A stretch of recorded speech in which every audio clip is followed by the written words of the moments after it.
Hello, Michael Riccici with Sunset Ridge Exteriors, and today we're going to look at possible leaking points of your roof. A few things to remember. Your roof has trusses underneath and then your deck boards on top.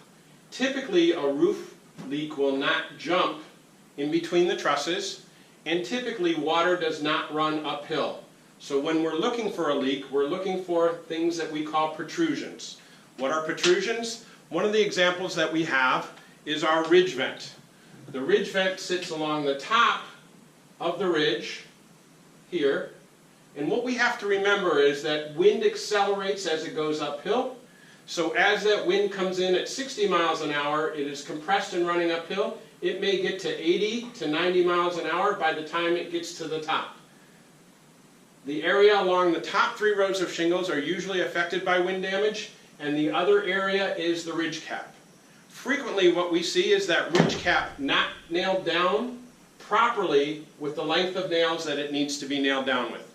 These should be nailed down with longer nails than what is put down through the roof shingles. The other areas where we see leakage, this is what we call a pipe vent cover, and this pipe vent cover covers the pipe, and what you'll notice here is that this is a neoprene seal. Over time, typically 10 years or more, this dries out and starts to crack, and that will give us a leaking down the outside of the pipe and possibly all the way into the basement, but most times it will hit the first plate sill and spread out and cause a leak point there. One of the other places we see leaks is over the pop vents. Typically those are an older style of vent that over time will start to leak, and then what we do is we come in with what we call an easy plug, which is a piece that's designed to cover that in and to cut in a ridge vent or replace that pop vent.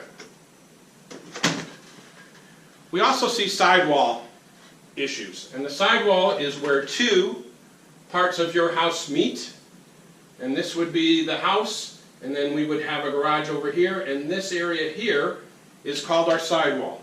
Typically what happens there is we get a failure of the step flashing, and the step flashing we want to put in with a slight overlap, nail down so that any water that comes in runs down and across and doesn't get into the sidewall of the house.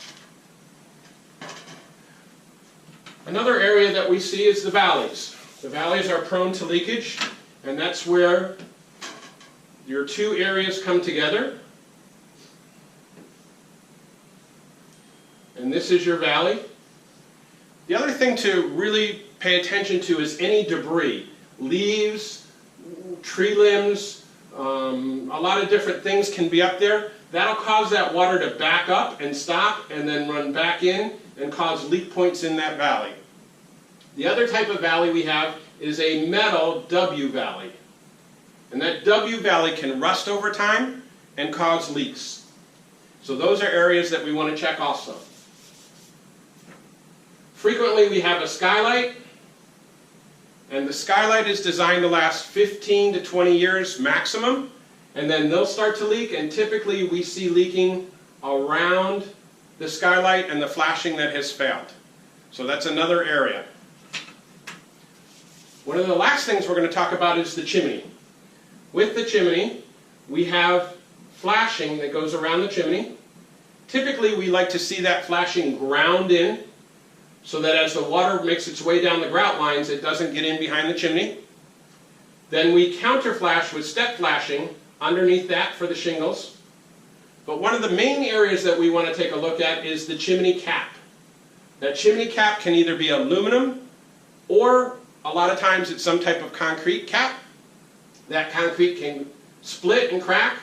The metal aluminum caps, depending on how old they are, can also rust and crack or pull away. If it is a metal or aluminum cap, that's an HVAC contractor who does sheet metal work, and if it is still a concrete pad, then that needs to be a mason. The other thing is we want to check and make sure that our brick lines and our brick in general is not deteriorating, and if it does start to deteriorate, we want to get a mason out there to either backplaster it or retuck point it or get it moving from there. That's the primary areas that we see for leak points, and hopefully that helps you to understand where your possible leak points might be. If you like what you're hearing, please subscribe to our channel. We're trying to get some videos out on a regular basis. Thank you for listening. Any questions, you can send to Michael at trysunset.com. Thank you.